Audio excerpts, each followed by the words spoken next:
Saludos, muy buenas noches. Cuando quedan 13 minutos para las 10, comenzamos el programa con una tragedia cuyas heridas no acaban de cerrarse. Hablamos del caso Marta del Castillo, un caso en el que 7 años después se estudia de nuevo la búsqueda de su cuerpo para que la familia pueda descansar definitivamente. Pero lo triste es que son muchos los padres que buscan a sus hijos desaparecidos y eso nos hace plantearnos que algo está fallando.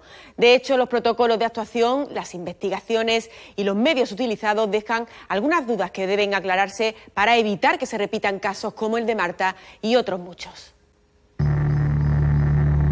7 años sin Marta, 2.555 días con sus noches, un número con resonancias de castigo bíblico que, como tal, soporta su padre, Antonio, pero no solo él, también cientos de familiares que no tienen dónde ir a recordar a los que un día se marcharon sin despedirse.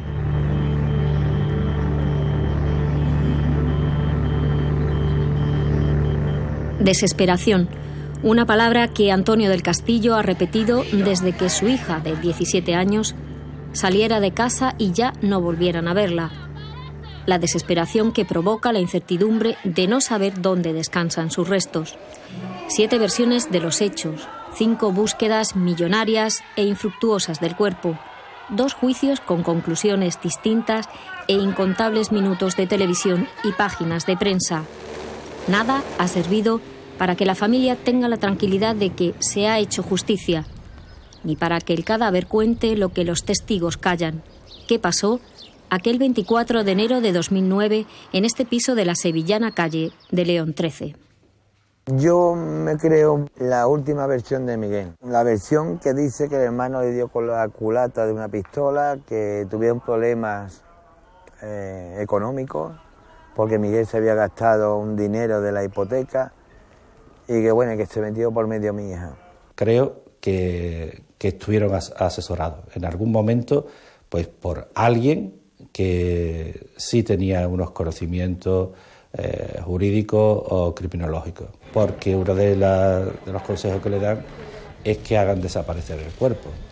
Los cuerpos hablan, nos dan datos físicos, químicos, criminológicos, que en este caso parece ser que nos llevarían casi sin dudar pues a demostrar que hubo otras personas que participaron en el hecho.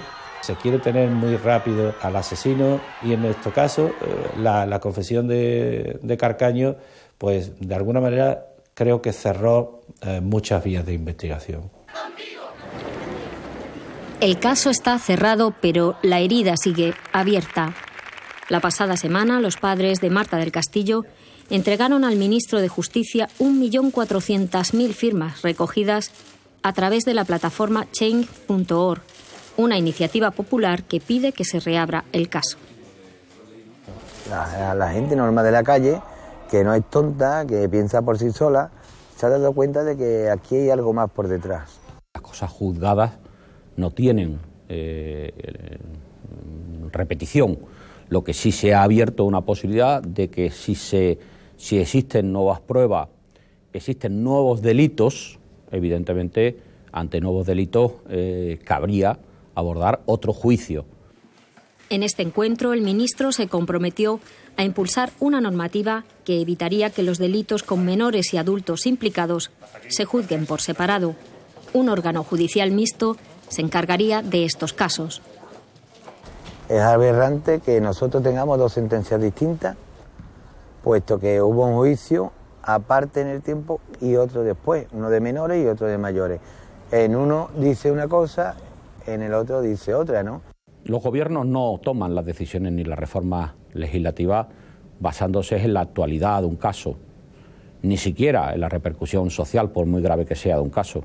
Analizamos con tiempo las perspectivas de la eficacia de la norma, la efectividad de la norma, y es evidente que, siempre se suscitan debates. Desde el pasado mes de noviembre, la Brigada de Análisis de Revisión de Casos de la Policía Nacional de Madrid se ha incorporado a la investigación que hasta ahora había llevado exclusivamente el Grupo de Menores de la Policía de Sevilla, el GRUME. Sumamos una nueva unidad, que es la Unidad de Asuntos Difíciles, y que llevará esta investigación sumando el esfuerzo que ya hace desde Sevilla la policía que ha tenido el grupo. Yo pienso que ya la policía aquí en Sevilla estaba en un punto de inflexión, un punto que no sacaba nada. Personalmente he tenido la ocasión de tratar con los policías, de ir a alguna de las zonas de búsqueda y compartir con ellos un esfuerzo que se ha hecho y un trabajo que merece el máximo respeto. Yo no sé si ha sido el sistema, ha sido el grupo que no estaba preparado para un caso de homicidio. Sabéis que el GRUME es un grupo de menores, entonces lo mismo no podía dar la talla en este caso, así que no, pero como persona te puedo decir, y he tenido muy buenas relaciones con ellos, como persona han dado al 100%. A este impulso en la investigación se añade otra posibilidad. La policía podría iniciar una nueva búsqueda del cuerpo, la sexta, y lo haría aquí, en esta finca del término municipal de La Algaba, después de estudiar la teoría de un oficial de policía retirado, Ricardo Morente.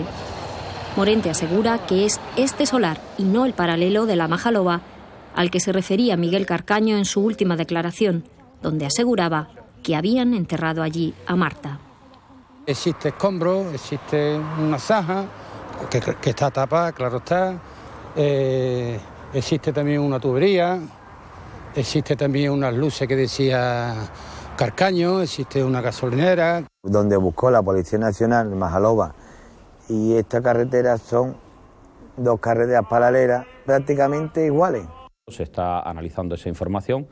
Me consta que ha habido ya contactos y están previstos estudiar esta nueva situación y en base a ello se tomará la decisión correspondiente. La policía nunca ha dejado de buscar a la joven sevillana, pero su labor en este caso plantea interrogantes. ¿Cómo evitar errores? ¿Es posible agilizar la búsqueda de menores desaparecidos? ¿O qué papel deben tener los confidentes? El primer error con el que yo me encuentro es cuando yo pongo la denuncia. Yo voy a comisaría y digo, mi hija ha desaparecido, tenía que haber llegado a esta hora y está la hora y no ha llegado, ¿no? Y el primer error, el policía me atendió, me dijo, bueno, su hija se habrá ido a dormir a casa de una amiga o estará de fiesta. Entonces esa noche nadie la buscó. Sorprendería el número de casos de desaparecidos que pueden existir a la semana. Y tengo que decir que se activan todos los protocolos. El último error ha sido dejar tirado a un hombre que estaba trabajando para ellos. Lo han negado, lo negaron cuando lo interceptaron en la autovía con el alejamiento del Cuco. Lo negaron en el juicio. Esta persona llevaba diariamente una serie de grabaciones a comisaría. Allí o no se escuchaba o no se le dio credibilidad. No estamos hablando de una persona que colabore con la policía, ni siquiera puede ser considerado ni confidente ni infiltrado. En todo caso, se ha puesto a disposición muchas horas de conversaciones que además, bajo mandato del juez, han sido investigadas, analizadas. El de Marta del Castillo ha sido uno de los casos más mediáticos de las últimas décadas, pero no es el único. El pasado mes de noviembre se celebró en Úbeda y Baeza el primer Foro Europeo de Personas Desaparecidas, impulsado por la Fundación QSD Global, que ofrece asesoramiento legal y psicológico a los afectados. Entre las peticiones de este foro, que se elevaron al Gobierno, que las búsquedas se activen inmediatamente. Que intentemos acortar un poco ese espacio tan crítico de las primeras 48 horas en el que la familia vive una angustia importante y que la policía hasta ahora pues había fijado ese periodo como un periodo de prevención para ver si realmente es una desaparición y que se ha mostrado que es un periodo clave para encontrar a la persona desaparecida. El hijo de Isidro Molina desapareció en Córdoba hace 7 meses. Francisco tenía 16 años. Sus amigos lo vieron por última vez en este parque, la noche del 2 de julio. Cuando sus padres acuden a la policía, al día siguiente, Francisco aún está en la ciudad.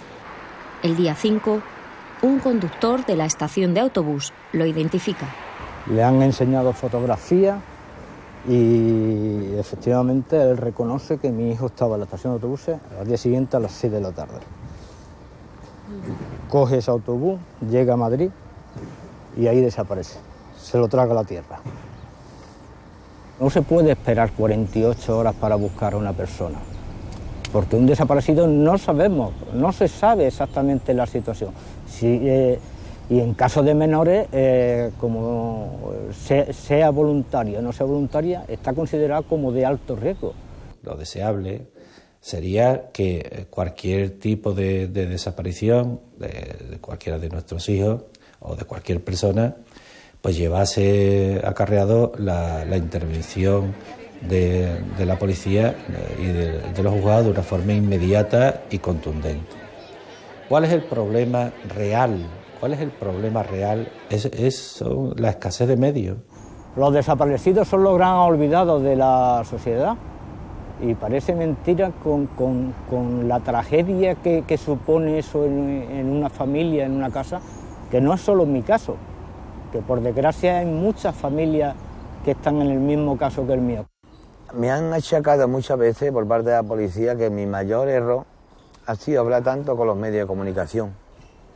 Es cierto, me habéis visto muchas veces en televisión, demasiadas, pero demasiadas incluso a mi pesar. Lo que pasa es que este es el precio que yo tengo que pagar para que busquen a mi hija. El caso de Marta del Castillo pues tiene quizás toda la atención que necesita. Lo único que veo es que los demás casos también necesitan atención.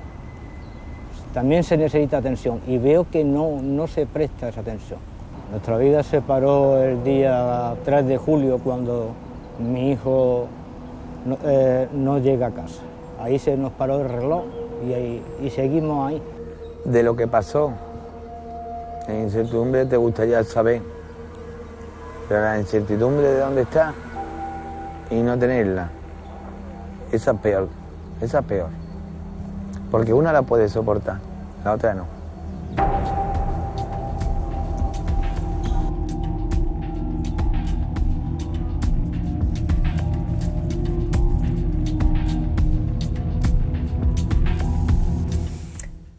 Caso abierto sobre todo en el corazón de sus familiares. Y ahora atentos porque la alarma sanitaria ha saltado, los antibióticos pierden eficacia en todo el mundo y las enfermedades infecciosas comunes empiezan a no responder bien a los tratamientos. De hecho, la resistencia de las bacterias a los antibióticos va a provocar en Europa la muerte de 25.000 personas este año. Una resistencia que con frecuencia se produce por la prescripción innecesaria de antibióticos de amplio espectro o por la automedicación. Pero, ¿cuál es el alcance real de esta crisis biológica global y qué planes se han puesto en marcha desde Andalucía para disminuir sus efectos? Lo analizamos todo en el siguiente reportaje. En 1945, durante su discurso de aceptación del Premio Nobel, Alexander Fleming dijo: existe el peligro de que un hombre ignorante pueda fácilmente aplicarse una dosis insuficiente de antibiótico y al exponer los microbios a una cantidad no letal del medicamento, los haga resistentes. Aquella frase pesa hoy como una losa. Los antibióticos pierden eficacia en todo el mundo y corremos el riesgo de volver a la era anterior al descubrimiento de la penicilina, lo que nos dejaría inermes ante cualquier proceso infeccioso.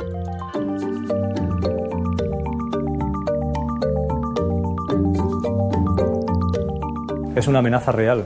De hecho, este año morirán en Europa 25.000 personas. 25.000 personas por infecciones por bacterias multiresistentes, por bacterias que se han vuelto resistentes a todos los antibióticos disponibles. De tal manera que en este momento hay pacientes ingresados en hospitales de países desarrollados, de países europeos, con infecciones por bacterias frente a las que no tenemos tratamiento antibiótico.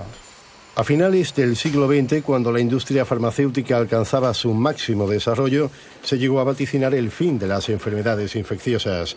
20 años después de ese esperanzador augurio, la realidad es exactamente la contraria. La resistencia bacteriana a los antibióticos es un problema de salud pública a escala planetaria. Enfermedades de gravedad relativa que antes se trataban con éxito, ahora son casi imposibles de curar. ¿Cómo ha sucedido esto? Esto ha sido, por una parte, expresión de una guerra biológica entre nosotros los humanos y las bacterias, en las que nos han dado una lección de humildad, haciéndose resistente a decenas de antibióticos. Y por otra, a errores que hemos cometido. Hemos cometido errores en el uso de los antibióticos en veterinaria, administrando antibióticos para engorde de animales en dosis muy altas, que luego han pasado al humano en la cadena alimenticia. Hemos cometido errores en el uso de antibióticos también en agricultura y hemos cometido errores en el uso de los antibióticos en humanos. Errores en la forma de producir, recetar y consumir antibióticos. 9 de cada 10 de estos fármacos se prescriben en los centros de salud. Sin embargo, y como sucede en todo el mundo, también en España la mitad de las recetas o son innecesarias o directamente inadecuadas. En lo que sí nos diferenciamos del resto de Europa es que aquí recetamos desmesuradamente los llamados antibióticos de amplio espectro. Concretamente, amoxicilina clavulánico, ¿no? Hay un grupo de penicilina que se utilizan pues, en demasía, datos de un 47%, ¿no? Cuando en Alemania es un 3%, ¿no? Entonces, claro, esto motiva la resistencia, porque al utilizar un medicamento de estas características de forma tan masiva, pues se pierde eficacia, ¿no? Entonces, es más, probablemente no sea necesario en muchas ocasiones utilizar un antibiótico de amplio espectro. Pero se recetan, en ocasiones porque la brevedad de las consultas coloca al facultativo en una actitud defensiva ante un diagnóstico dudoso y en otros casos por la presión del propio paciente. Me consta que en atención primaria existe la presión, ¿no?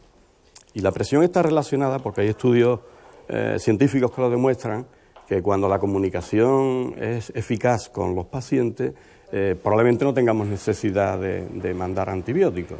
Entiendo que a veces, entre comillas, hacemos una medicina un poquito más defensiva y de ahí un poco el que se pueda prescribir antibióticos, ¿no? Un número importante de las enfermedades que padecemos son provocadas por virus y bacterias, pero solo estas últimas pueden combatirse con antibióticos.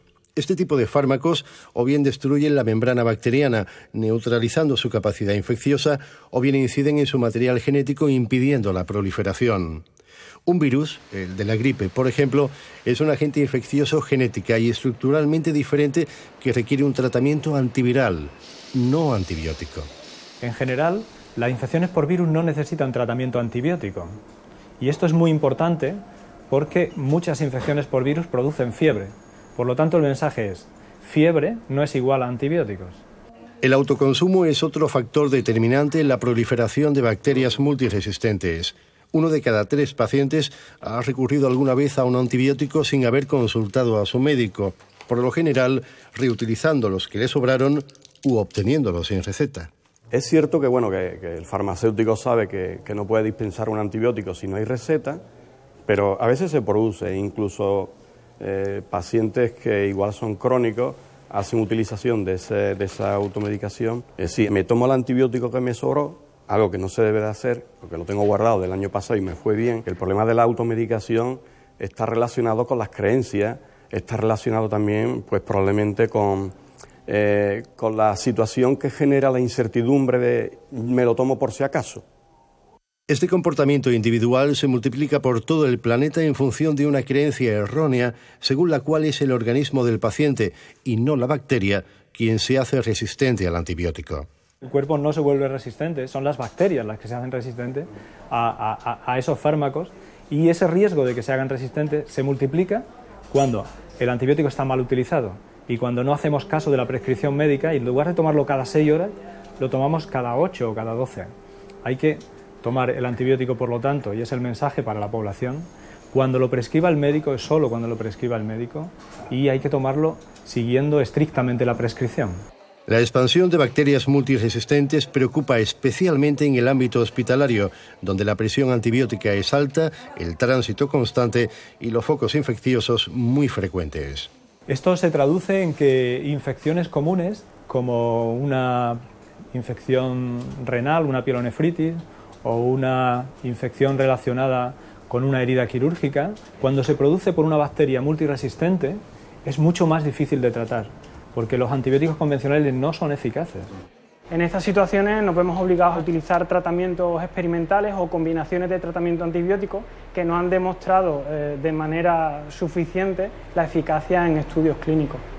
El asunto es grave y, sin embargo, no cabe esperar a medio plazo la creación de nuevos antibióticos capaces de combatir la multiresistencia bacteriana. Hace años que la industria farmacéutica renunció a investigar en este terreno. Este desarrollo de los antibióticos se ha detenido. Se ha detenido porque ha habido un mayor interés por la industria farmacéutica a otro grupo de fármacos que son mucho más rentables desde el punto de vista económico. Estamos en un momento crítico, estamos en el momento de actuar, es una fase en la que corremos el riesgo de volver a la época de antes de tener antibióticos, donde la mortalidad por las infecciones era muy alta, y el momento de actuar es ahora. Racionalizar el uso de los antibióticos, optimizar sus efectos y disminuir la resistencia bacteriana es la base del programa Pirasoa, en el que participan más de 600 profesionales de la sanidad pública andaluza. Lo singular del programa es que ha hecho una aproximación al problema global, de manera que este programa integra la atención hospitalaria y la atención primaria, porque estas bacterias no entienden de tabiques y una resistencia en mi pueblo se transmite al hospital porque tenemos flujo de personas, flujo de bacterias continuas. Las bacterias son los microorganismos vivos más extendidos del planeta. Cualquiera de ellas es potencialmente infecciosa, de ahí que la microbiología sea la base de este programa. Los microbiólogos lo que hacemos es diagnosticar las infecciones, es decir, poner en evidencia los microorganismos que producen estas infecciones, estudiar su sensibilidad a los antibióticos y en algunas ocasiones sus mecanismos de resistencia. Un diagnóstico que nos conduce hasta aquí, el Departamento de Farmacia del Hospital Virgen del Rocío, donde se clasifican cientos de fármacos y se establecen las dosis que diariamente serán dispensadas al millar de pacientes ingresados. Dosis cada vez más equilibradas, porque se ha demostrado que un exceso de presión antibiótica contribuye al desarrollo de la resistencia microbiana. Entonces, por eso es muy importante incidir siempre en intentar tener la presión antibiótica justo en el nivel que es necesario y no utilizar antibióticos más tiempo del debido ni antibióticos que no sean realmente necesarios. Un flujo de información constante y en tiempo real que circula en doble sentido, desde y hacia los diferentes centros de salud, no solo para evaluar la tasa de consumo de antibióticos, sino para establecer el alcance de la resistencia bacteriana en cada área geográfica. Porque puede haber diferencias de un área a otra. Y entonces, conociendo la resistencia que hay a determinado antibiótico, determinados gérmenes, podemos hacer una utilización mucho más correcta del antibiótico. Porque, en contra de lo que cabría deducir, menos antibióticos no disminuye el efecto positivo de un tratamiento si se utilizan de forma coherente. Hemos visto que no solo no ha aumentado la mortalidad, sino que hemos conseguido reducir la mortalidad por infecciones por bacterias multiresistentes, entre otros beneficios para los pacientes. Y beneficiosa es también una adecuada higiene ambiental en cada centro sanitario. La información recabada por el programa Pirasoa sirve para establecer medidas que prevengan la propagación de bacterias desde el entorno al paciente o el contagio de paciente a paciente a través del personal sanitario. Ese análisis de la información también nos sirve para ver o para valorar la efectividad de estas medidas que llevamos a cabo, si son eficaces o no, y en cuyo caso pues habría que volverlas a adaptar a las circunstancias locales de cada centro.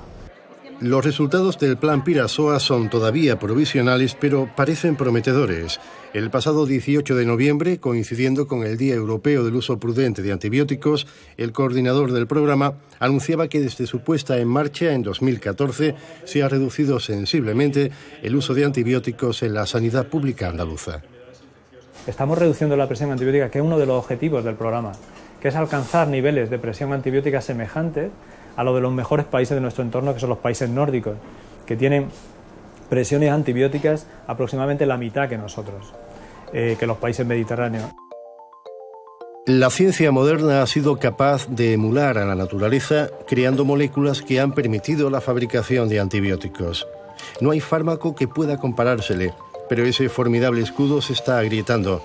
Es un hecho que a todos nos concierne porque todos, médicos y pacientes, ganaderos y agricultores, farmacéuticos y laboratorios, hemos sido parte del problema. Bastaría un uso adecuado de los antibióticos para que todos seamos parte de la solución. Solo así evitaremos que la extraordinaria herencia de Alexander Fleming caiga en saco roto.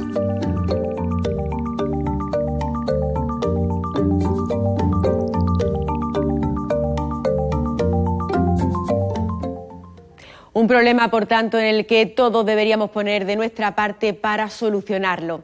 No ocurre lo mismo con un tema extremadamente delicado y que apenas se ha tratado en televisión. Nos referimos a la pedofilia y a cómo evitar el abuso a menores. Y es que la Organización Mundial de la Salud ha alertado del aumento de los casos de abuso infantil y pone el acento en la necesidad de la prevención para que los pedófilos no lleguen a actuar.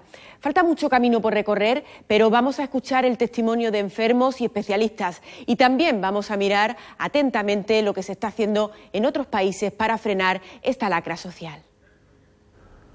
Lo que sí se puede decir es que con ayuda se puede mejorar muchísimo. Si se puede superar, pues eso ya depende de cada persona. Si se puede llegar a mejorar, si se puede llegar a solucionar problemas, yo personalmente creo que sí, espero que sí, deseo que sí y lucho con todas mis fuerzas cada día para que sí. Según la Organización Mundial de la Salud, la pedofilia es un trastorno de la inclinación sexual englobado dentro de los desórdenes mentales y de personalidad del adulto. Los científicos no se ponen de acuerdo sobre las causas que lo provocan ni sobre si un pedófilo nace así o se hace. Pero en diferentes países están surgiendo iniciativas para que no se espere a que cometan delitos. La terapia psicológica puede ser esencial en la prevención de los abusos a menores.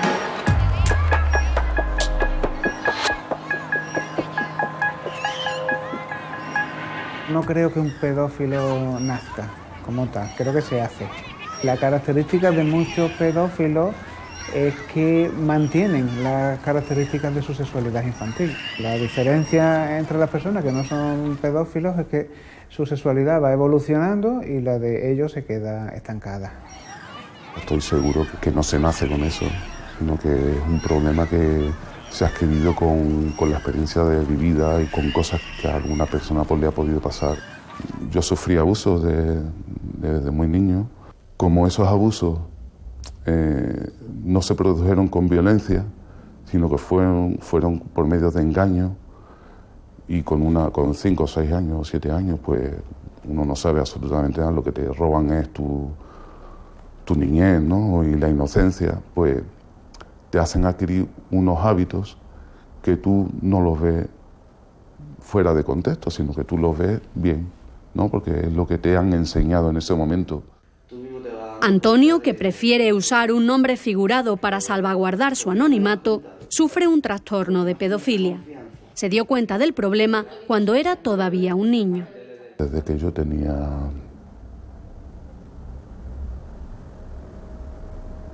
9 años. No ese problema en sí, sino un comportamiento no adecuado. No el problema en sí.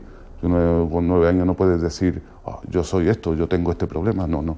Pero sí ves que no tienes un comportamiento acorde con tu edad o acorde con lo que se espera de ti o acorde con lo que ves en los demás sitios, ¿no? En las demás personas. Cuando a lo mejor un familiar te ve y en vez de pensar por qué este niño o esta niña tiene este comportamiento, pues simplemente te echa una bronca grandísima y claro, pues tú en ese momento dejas de hacerlo, pero lo tienes ya por dentro. Tú lo haces porque lo piensas o lo que sea, porque lo has vivido así, sin embargo sabes que lo tienes que tapar porque no está bien visto. La imagen que solemos tener de un pedófilo es la de un adulto, pero la mayoría de ellos descubre que lo es durante la adolescencia, el momento del despertar sexual. Suelen ser adolescentes que tienen una sensación personal de que son raros, de que son extraños, ¿no? De que son diferentes al resto, de que son más inmaduros, de que sienten más interés todavía por el mundo de la niñez que por el mundo de los adultos, cuando normalmente el adolescente está proyectado hacia el futuro inmediato. Esto puede ocurrir en cualquier faceta, las películas, la música, las lecturas, ¿no? Que interesen más todavía las niñez que la adultez, y en lo sexual pues ocurre lo mismo. Un adolescente que se dé cuenta de que se siente atraído sexualmente por niños o por niñas menores de edad, antes que por otras personas adolescentes o adultas. Los expertos reconocen la importancia de recibir ayuda en esos primeros momentos, cuando el adolescente se siente confundido y desorientado por lo que está descubriendo. Las terapias, cuanto antes empiezan a dar resultados y menos trayectoria va cogiendo el problema, ¿sabes? Si una persona se da cuenta de que tiene con 15 años un problema y va a resolverlo cuando tiene 30, pues ahí hay 15 años de evolución del problema que después hay que ir contrarrestando. Antonio acudió a terapia a la consulta de José Luis cuando ya era adulto, en parte obligado por su situación personal y familiar. Era o venir a terapia o acabar con mi vida. Al final las circunstancias les empujan a uno a seguir adelante, pero seguir adelante con la vida que tenías antes no era una opción. La opción era hacer frente a uno mismo y al problema y intentar resolverlo. A veces los pedófilos reciben tratamiento psicológico después de haber cometido un delito, incluso mientras están en prisión. Pero a menudo eso es demasiado tarde.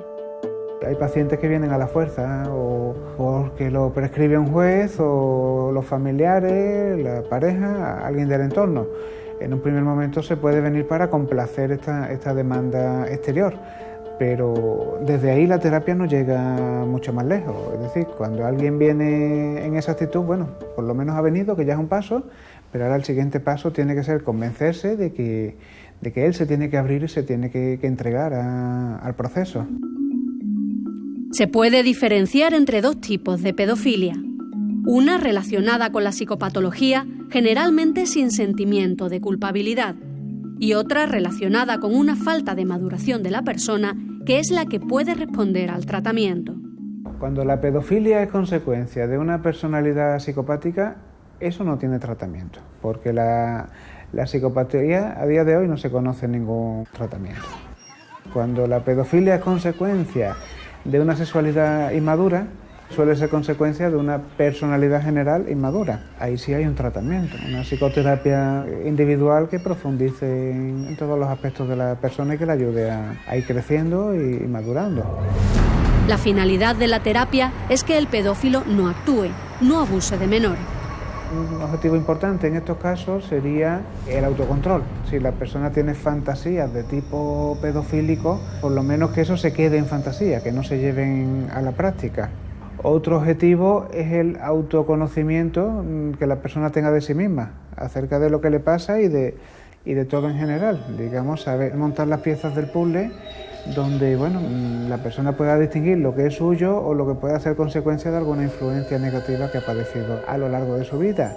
Otro objetivo importante, el desarrollo de la sexualidad adulta, ser capaz de relacionarse sexualmente con personas de su edad, de tener actividad sexual normal. Pero la finalidad yo creo que es reconstruirte a ti mismo primero. Si tú no te reconstruyes a ti mismo, puedes tirarte 20 años sin hacer nada y al día siguiente hacerlo, porque no eres una persona íntegra o en fin.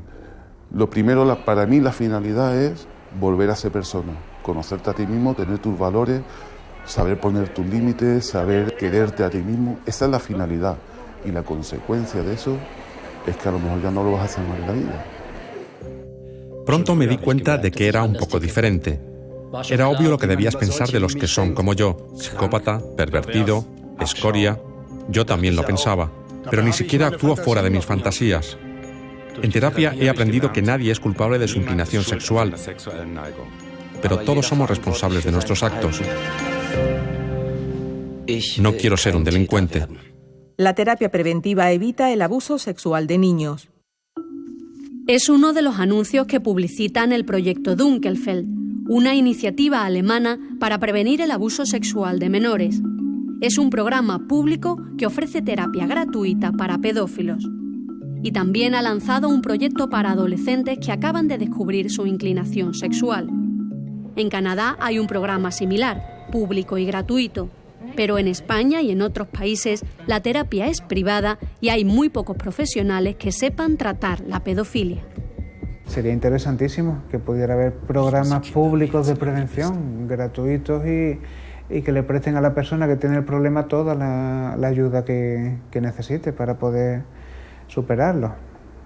Es siempre más importante la prevención que después, cuando ya ha habido otros problemas, bueno, pues hay un castigo, ¿no? La prisión y demás, donde también allí puede haber un tratamiento, pero ya es una situación en la que ha habido una secuela, es decir, que lo más interesante siempre es la prevención. En Estados Unidos hay 2 páginas web creadas por pedófilos que no abusan de menores ni ven pornografía infantil. Ofrecen ayuda y terapeutas especializados.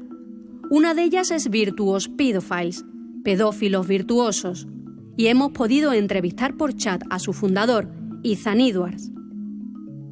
No hay lugar para que alguien pueda decir, no pude evitarlo, tengo pedofilia, con respecto al abuso infantil. No es una condición que se pueda cambiar, pero se puede controlar, asegurando que la gente que lo tiene nunca abuse de niños.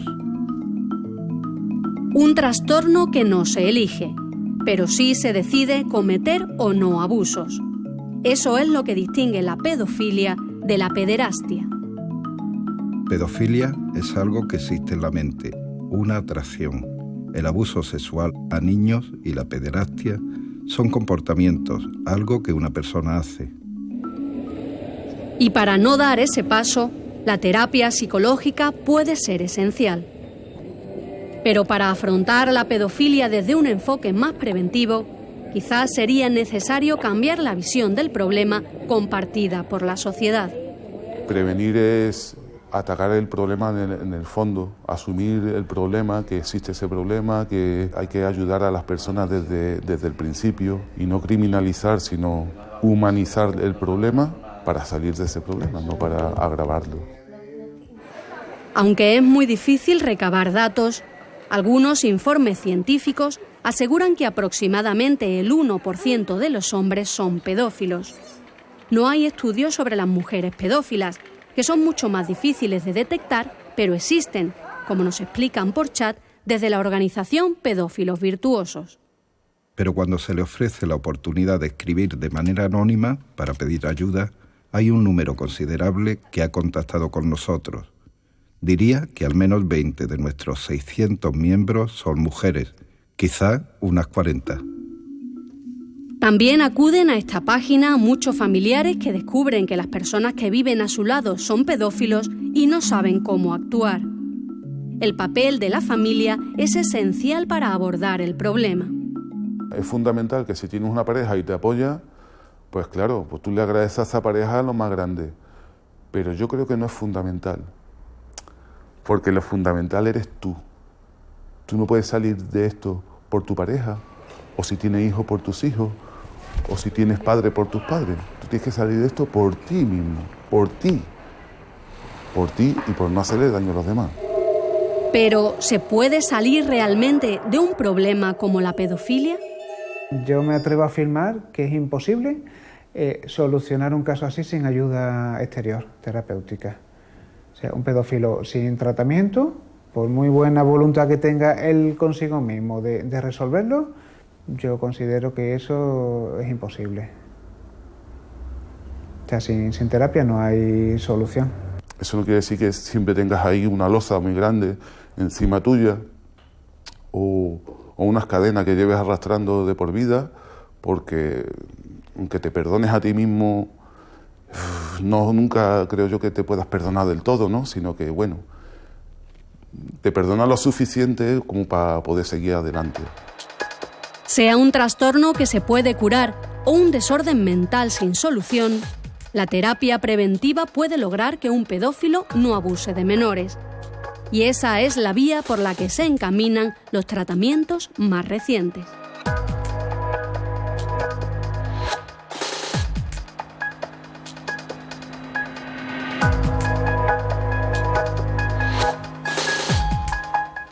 Pues con esa llamada a la prevención acabamos hoy los reporteros, pero recuerden, Volvemos la semana que viene con nuevos temas que ya estamos preparando. Uno de ellos está centrado en la actualidad política de nuestro país, que como saben está viviendo días históricos. Ahora les dejamos con 75 minutos y las estafas, de las que, por cierto, todos podemos ser víctimas. Hasta la semana que viene. Muy buenas noches.